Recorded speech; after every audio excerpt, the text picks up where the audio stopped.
Cool, cool. I had a feeling it was something about Twitch not informing you, and I was like, I should send you a more direct poke, because I was like, because you were in the thing, but you didn't say anything, and so I was like, either Flint is busy at the moment,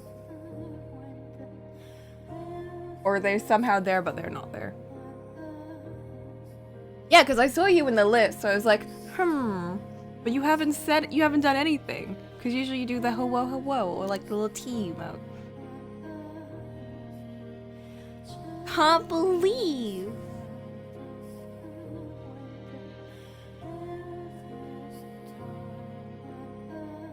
So here I was just being like, it's been 15 minutes now.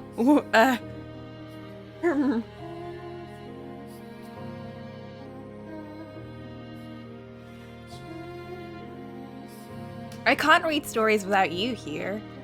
That would defeat the point. It's supposed to be a shared experience for both of us.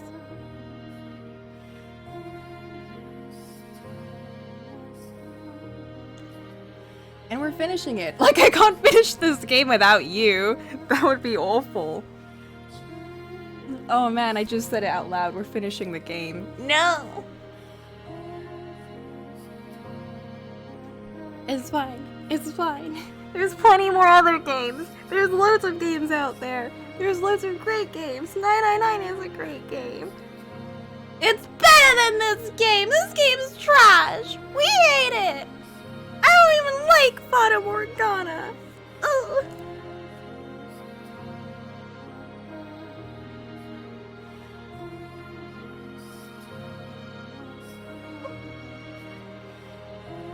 I take it back. I didn't mean to say that. I love this game. Emotions are running high. Lots of music has been playing while you were away, and it has affected me so. And this one gets me the most. I don't care what anyone says, this one is like my favorite.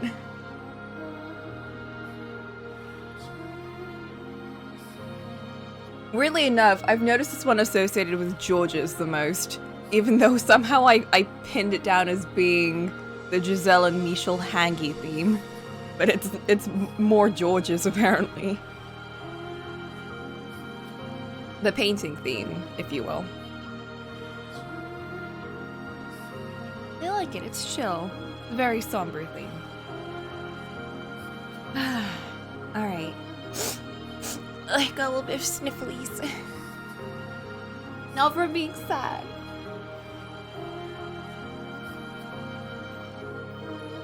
Oh yeah, what did you think about my...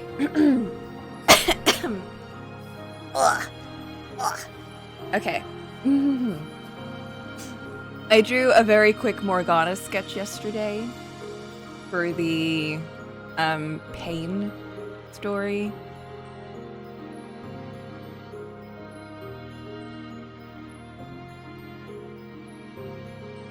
And I was happy with how Morgana's face turned out. Obviously, there's gonna be more work done on Giselle, or the maid Giselle, the maido. The new character that is Giselle the maid. There's gonna be more work done on their face, but I was thinking just something very simple like that. Because I know if I go too complex, I'm not gonna be able to handle it. I'm not that good. Just put a little bit of mist behind them. Just put a little bit of like Dusty's effects and stuff. Just mostly give you the idea that Morgana is afraid of her. That's all we really need to get out of it. And that she's no longer Giselle or the maid. And that's that. Then we can do the fun one. Can't wait to do. I can't wait to do Boy Meets Girl. That one is so cute.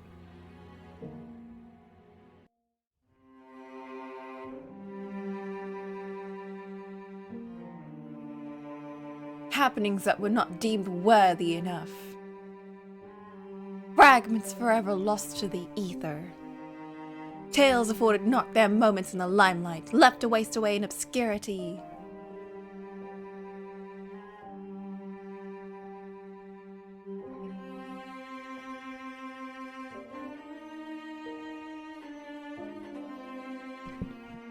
Alright. Hey, we're here. Ghost of Rose Manor.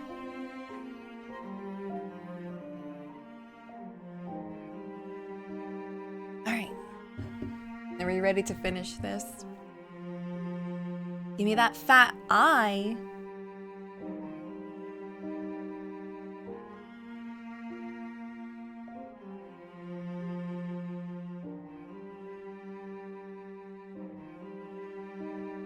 I'm very curious. I'm curious too.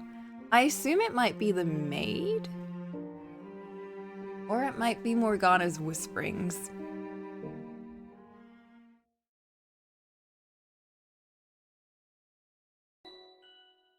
Oh hey, we haven't heard this in forever.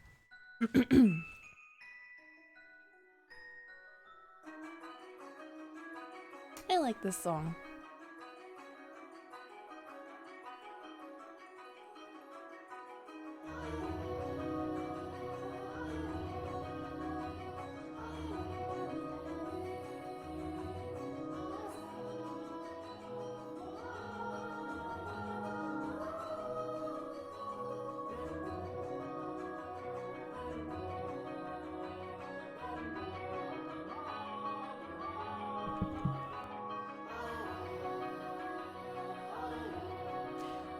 Hey there, ladies and gents and everything in between.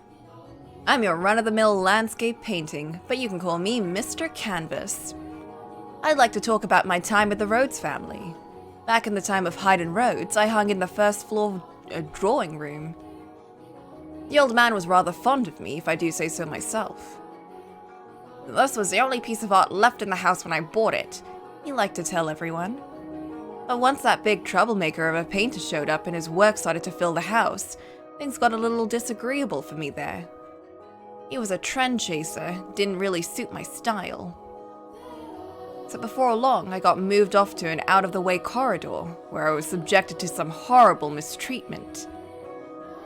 I tremble in my frame thinking about what their smarmy little child in her garishly frilly dress did to me that day.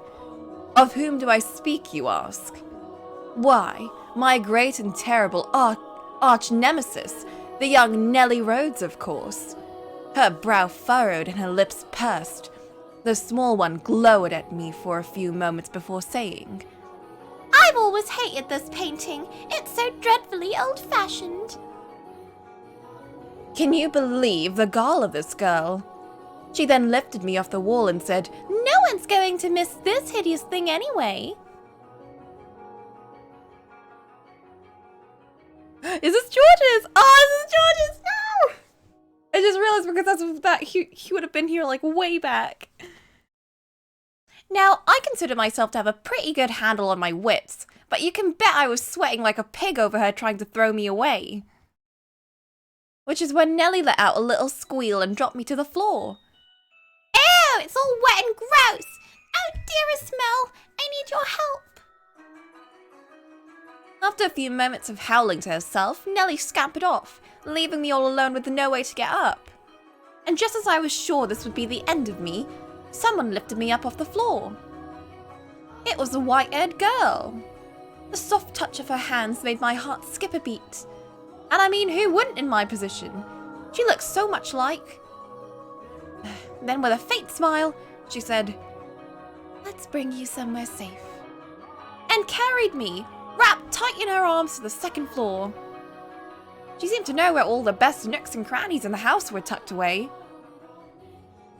After hanging me up somewhere nice and out of the way, the white-haired girl said, "There, that should do it." I just couldn't bear to see such a lovely painting thrown away. What a sweetheart she was. Nellie could have stood to learn a thing or two from her. You look like a garden, or perhaps a field somewhere. You're beautiful. I'd love to see it in person someday.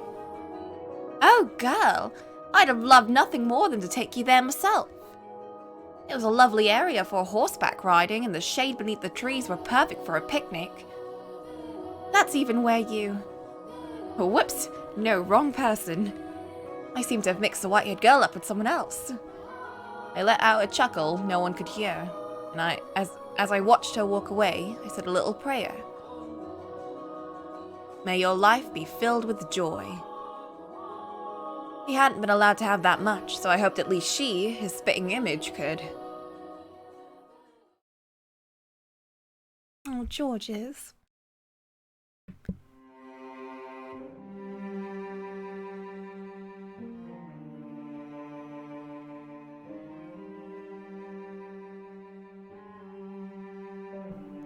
Poor Georges. He's had to see everything.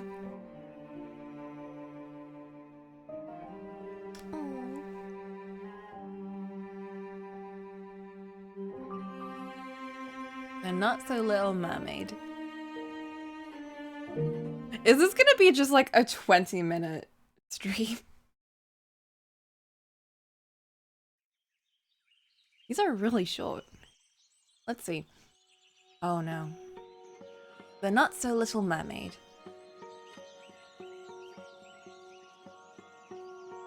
Is she gonna be a Harvey one? Please be a Harvey one. I miss Harvey. Ah, it's so hot, I feel like I'm gonna melt, Pauline said, flopping back on the ground beside me. She was having nothing but trouble in her search, and it seemed to be taking its toll. It looked as scorchingly hot as it felt. The sun hung high in the clear blue sky, shining its light down on us in the clear blue ocean before us.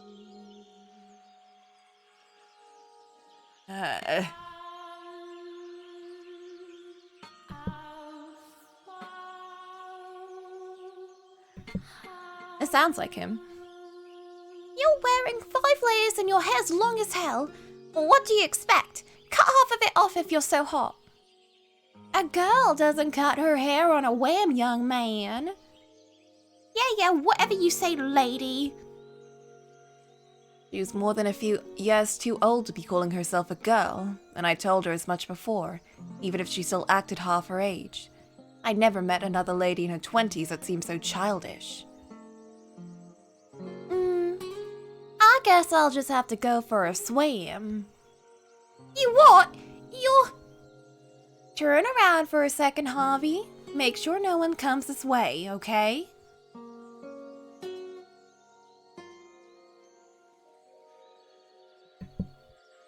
Pauline said, undoing her top. What? You... Hey!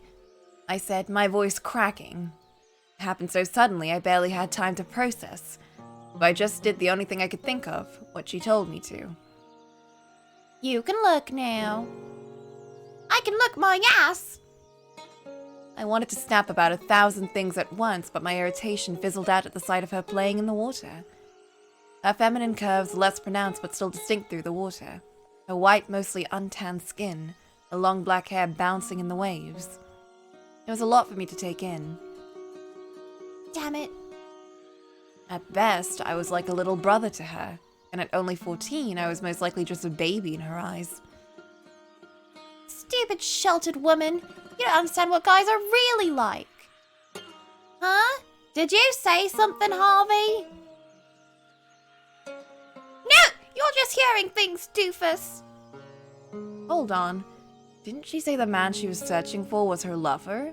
Maybe she really did understand guys better than I thought. Kinda pissed me off to think about. Ugh, I hate you, Pauline. I hate you, Pauline. I muttered under my breath. I never called Pauline by her name to her face.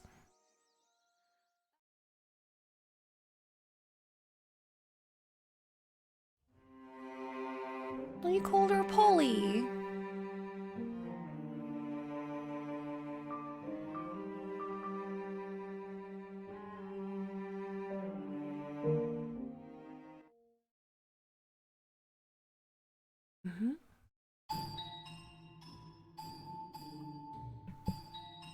I don't want to read this one.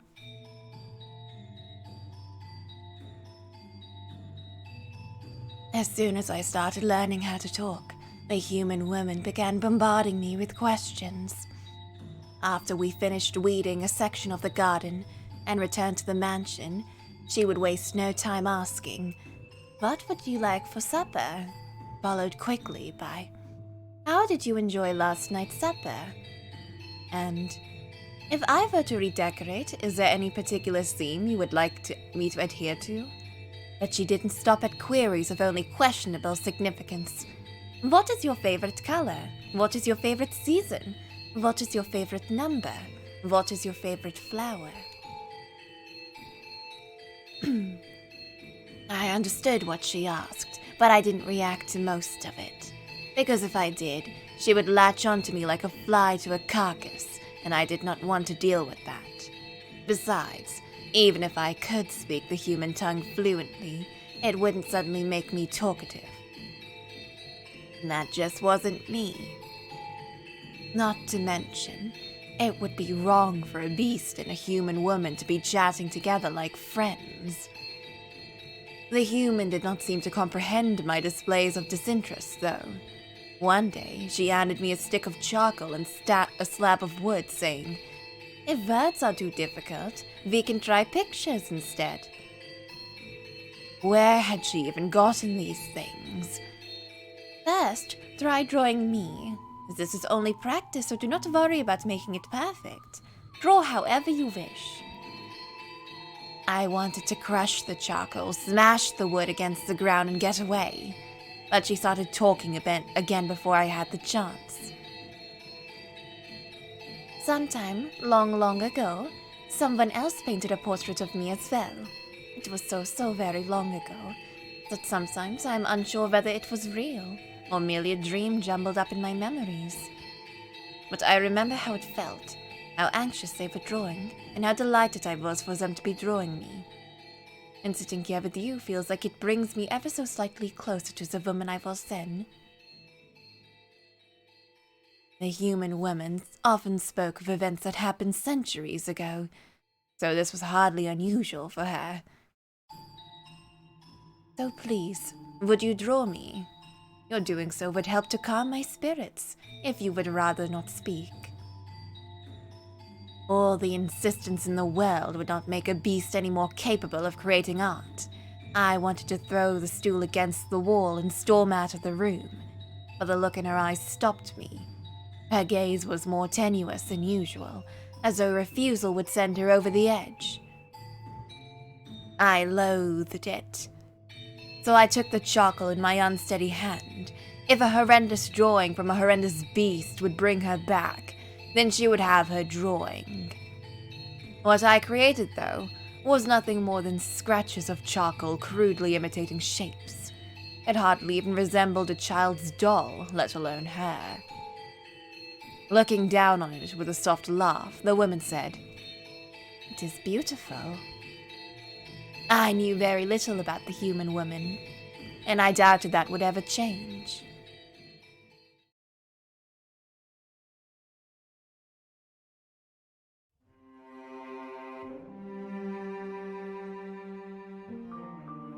Welp.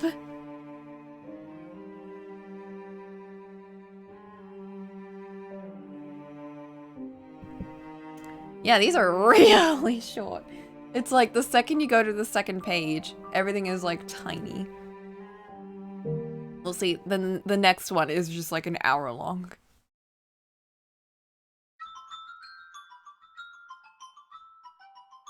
Sisterhood of Secrets. One afternoon, a modest girls' get-together was held in the rose garden at the Rhodes estate. It was far from a friendly gathering, though, and its members hardly those one might expect to find sharing tea. Ugh, everything's a secret with you, isn't it? Isn't there anything you can tell me? Ah, there we go. Stuffing another freshly baked cookie into her mouth, the Rhodes' daughter Nellie glowed at... Ugh! I don't know what's happening. My throat is like holding back a huge cough, but I'm trying really hard to cough it out.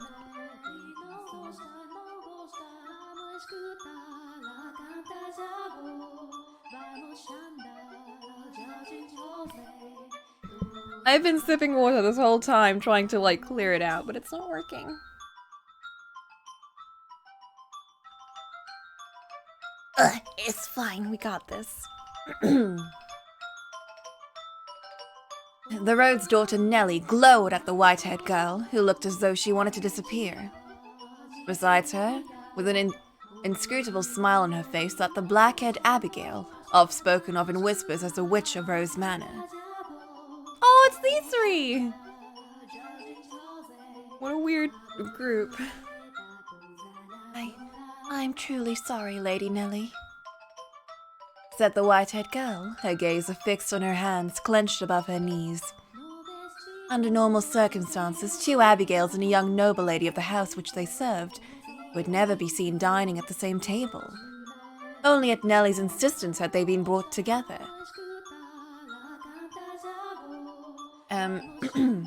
Now, my lady, please be reasonable. Every girl has her secrets, said the head Abigail, her smile unwavering. She didn't look a day older than 20, but supposedly she had served in the house since Nellie's grandfather's time.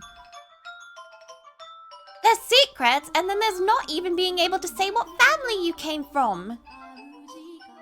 Would your mother have brought her into this house if she posed any danger? Or do you not trust your mother's judgment, Nellie? I do, but still. Then you needn't concern yourself with her. The head Abigail's smile remained firm, as though carved into her face. Nellie pouted, seemingly stripped of energy to pursue the subject any further. So instead, she raised a new topic of conversation. Okay, fine. Let's talk about something that isn't a secret. Like, what is it in someone that makes your heart flutter? Nellie leaned across the table, her face practically in the white-haired girl's. But the only response she received was a downturned eyes and bitten lips. Fine, you don't have to, said Nellie, turning towards the head Abigail. But in her place, you do. It had struck Nellie that in her entire life she had never heard so much as a whisper about this woman's private affairs. The head Abigail was rather pretty, though, which she imagined invited men's advances quite often. What makes my heart flutter, you ask? Let us see. I am rather fond of pearly white skin, unusual eye colors, and ethereal. Pardon me.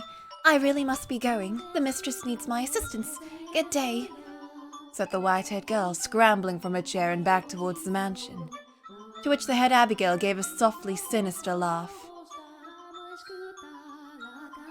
Does every woman in this house have some deep, dark secret? Thought Nellie, and it would not be long before she realized that she too could count herself among them. Why would you end it that way?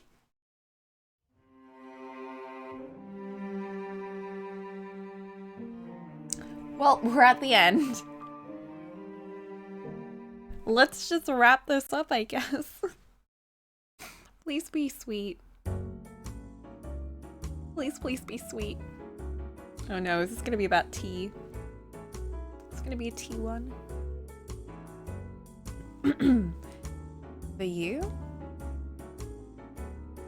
Maria was lounging in the kitchen with some of the other maids after a long day when, out of the blue, she was summoned into the hall by the master of the house.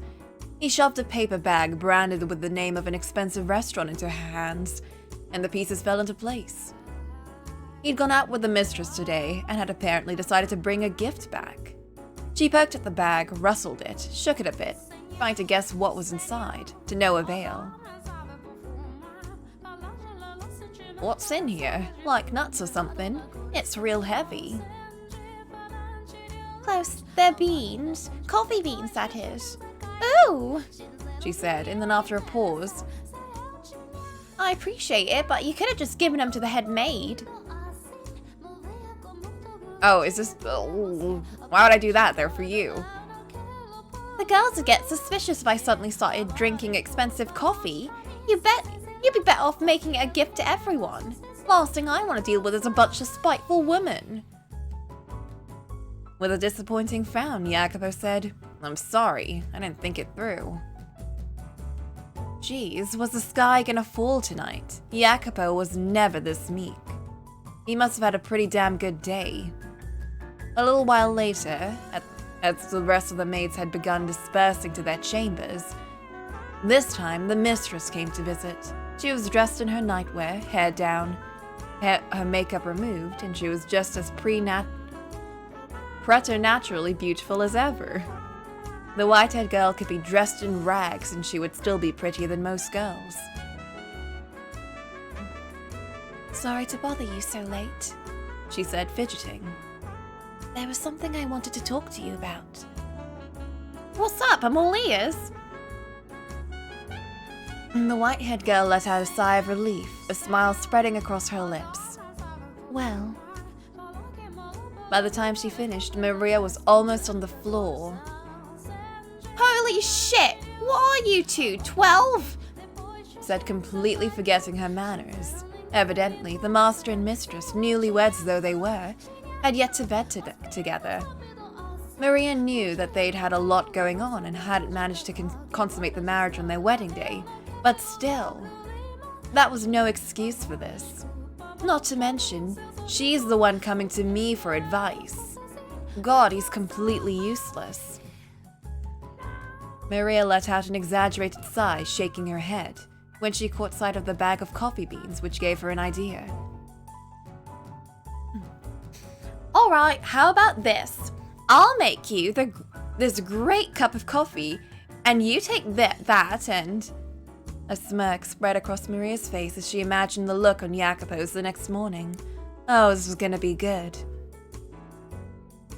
Oh no. The storm which would one day befall them was but a speck on the horizon, their hearts still free of darkness.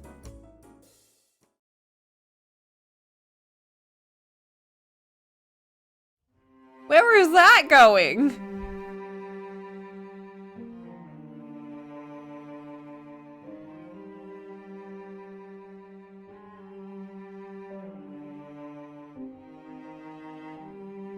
I know that was the start of Maria's, I guess, scheming.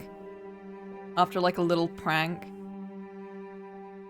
It wasn't bad until she got tainted. I'd assume that it wasn't until like the mansion's influence. Or Morgana's influence on her.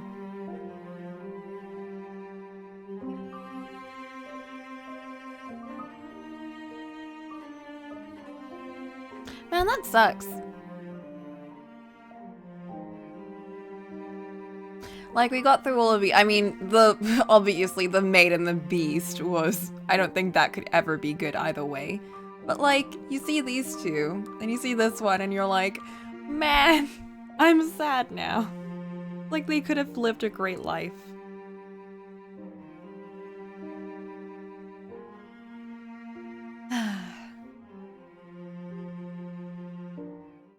Reincarnation, reincarnation. But yeah. We've done it. We finished the Fata Morgana. Aww. Aww.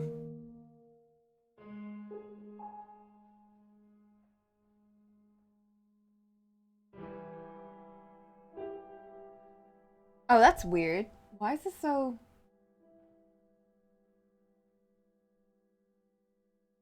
That's terrible.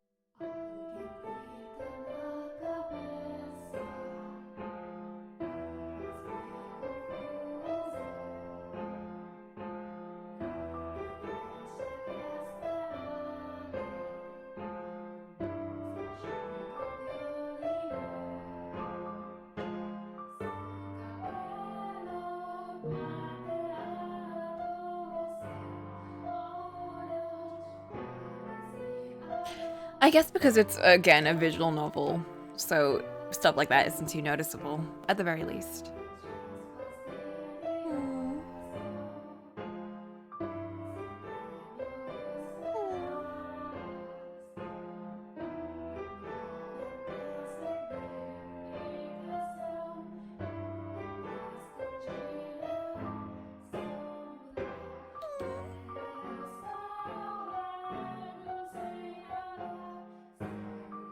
Illustrations?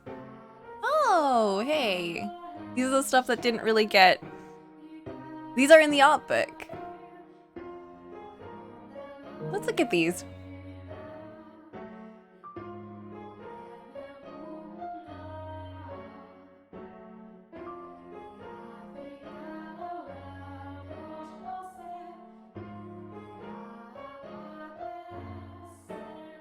God, this art style is so pretty.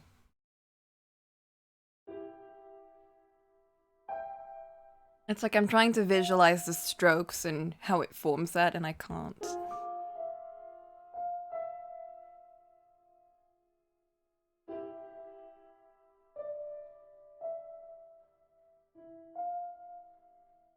Michel, his wings.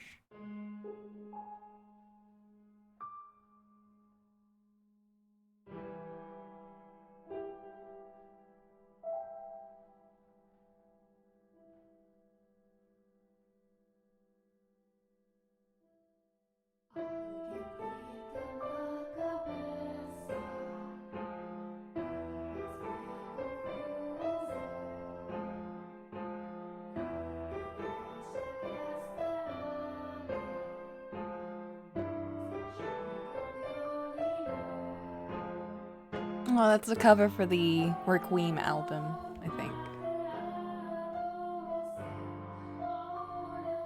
Aww. Even Whitehead Girl is a phone gamer girl.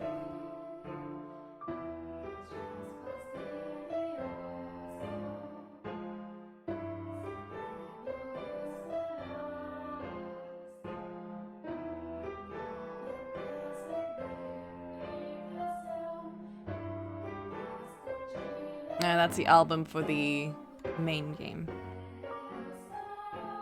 Oh, and that's the full art. Yeah, she doesn't have scars in this. Oh,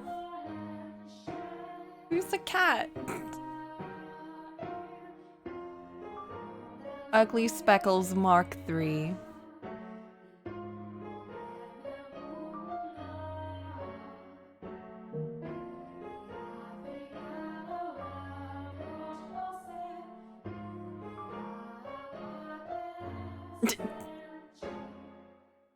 Everyone's face in this is just...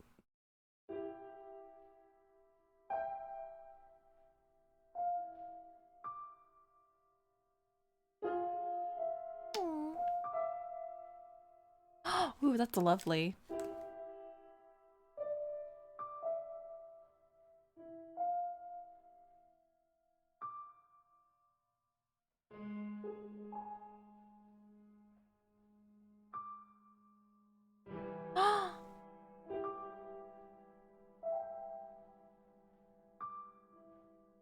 Show nice effect. The subtle differences between the maid and Giselle. You don't even have to change too much.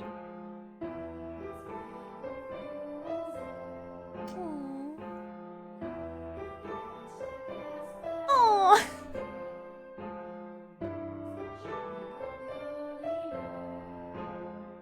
Oh hey, it's Morgana and Narcama. Ooh, that's a cool, like... old and new thing.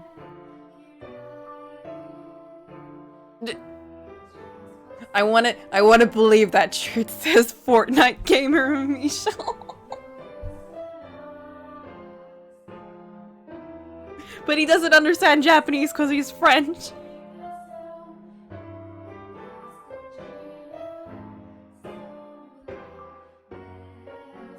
Ooh! Hey, I saw this on their site.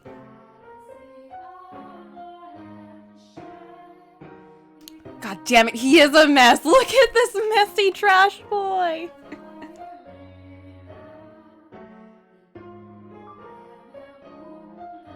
Oh, it's the cover of the game.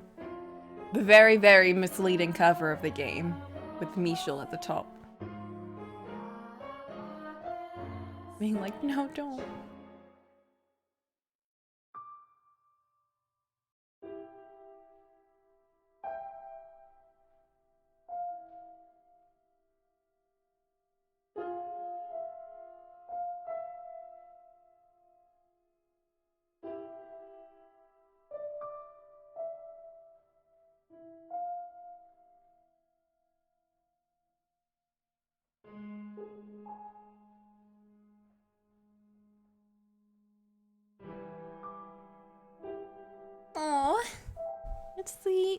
The music cover for Reincarnation.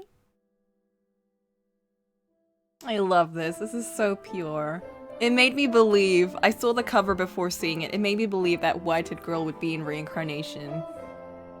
But, I mean, it's good that they didn't put her in there, but it's also nice to believe that, you know, she's still in Morgana.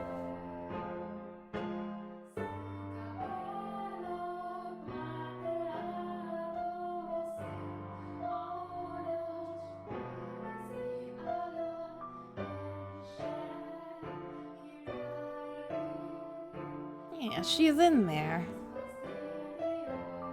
You know what I'm gonna be ending this on? You know what I'm gonna be ending this on?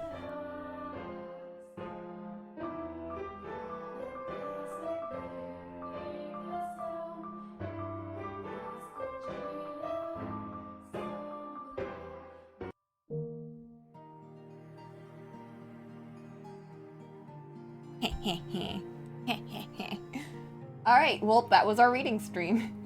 That was fun. That was a fun 10 minutes of reading. With 30 minutes of waiting.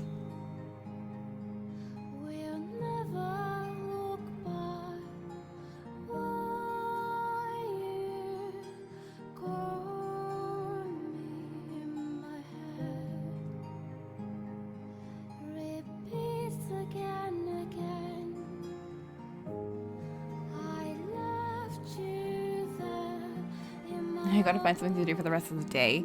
Well, I might be doing Gravity Rush with RC, but I'm not sure. We'll see where that goes. We did talk about it a little bit yesterday. Otherwise, I'll just be drawing. Might pin down Ollie to watch more Death Parade.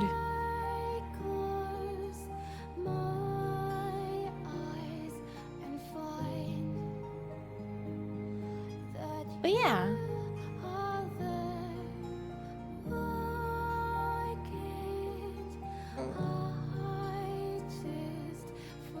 Yeah, we should finish Angry Mom in bonus book.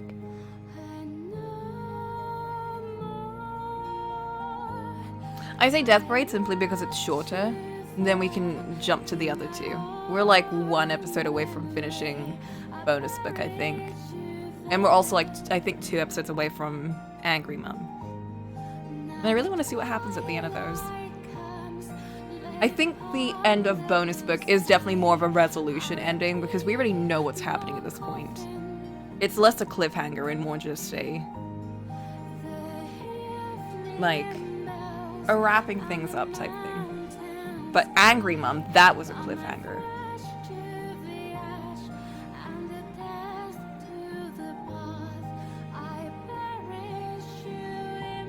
So yeah, we'll see where that goes.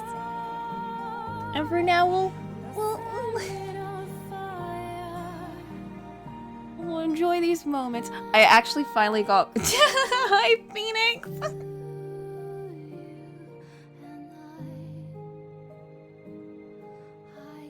I might have gotten a friend to get back into playing this. It was very short, Phoenix. The stories were very, very short this time.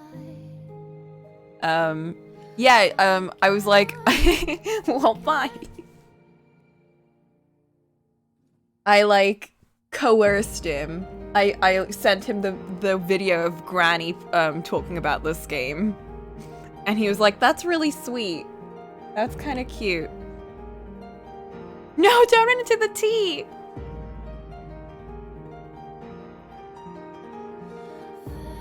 Oh, I love this part. I'm getting reincarnation vibes again.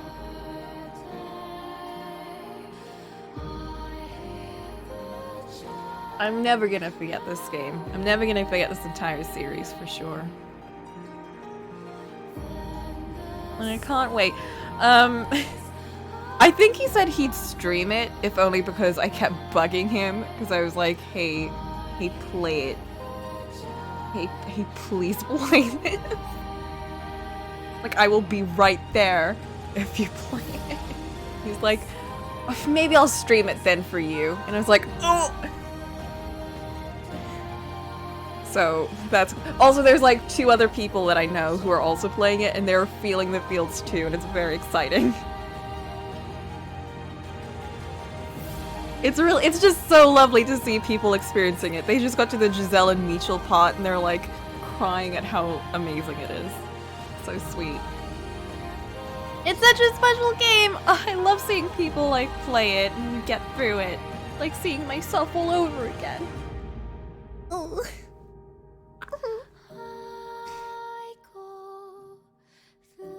It's also interesting seeing what people's favorite music in the game is, because there are some very choice ones.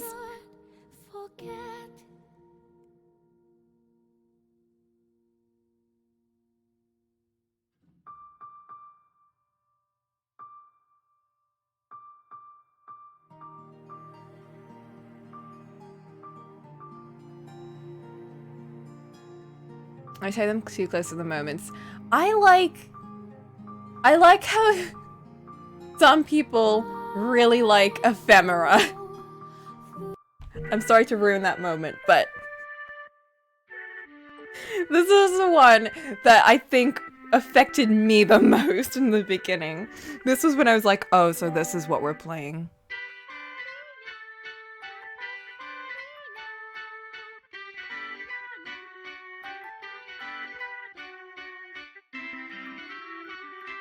Yeah, Twilight is my favorite, I think. Skia Aura is also real far up there. Luciole is also very far up there. Just because they were somber moments in the game, I think. But this was funny because they mentioned that the translation for this is actually one of the best out of all of the games. Out of all of the music in the game. And that's hilarious.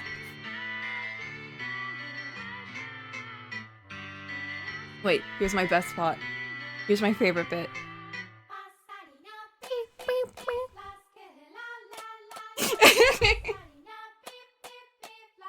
So cute. It's such a cute song.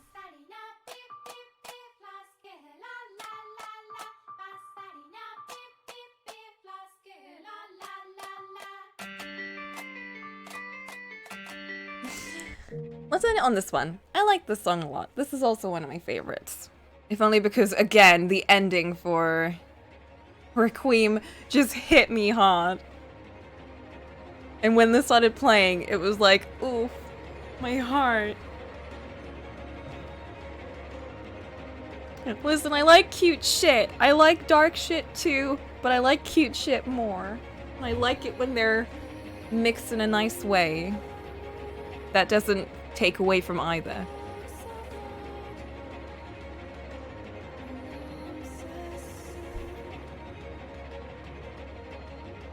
And that was The House in Fata Morgana. The game. We finished it.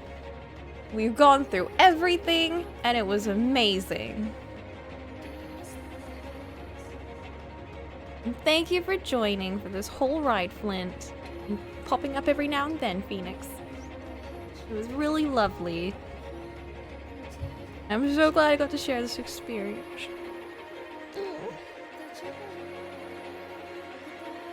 I'm so glad I decided to just play this game. I had no reason to.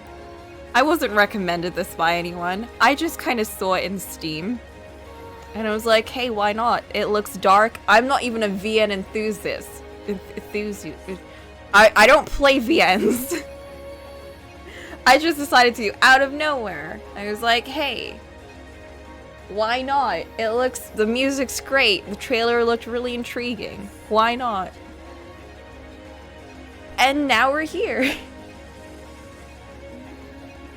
Now I'm mildly obsessed with the game. Fine, it's great. It was meant to be. Yeah, a year later. God, this has been such a long ride, hasn't it?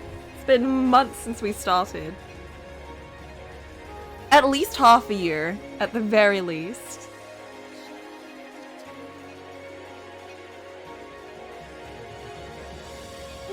I'll leave you on this, and I'll go away, and we'll never touch this game again, but we'll always remember it.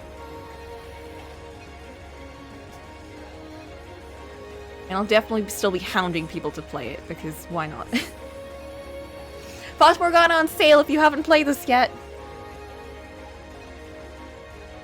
Just yelling that into the void once more. But also, I'm gonna sneak away now. Bye-bye. Enjoy the music. And thanks for hanging out.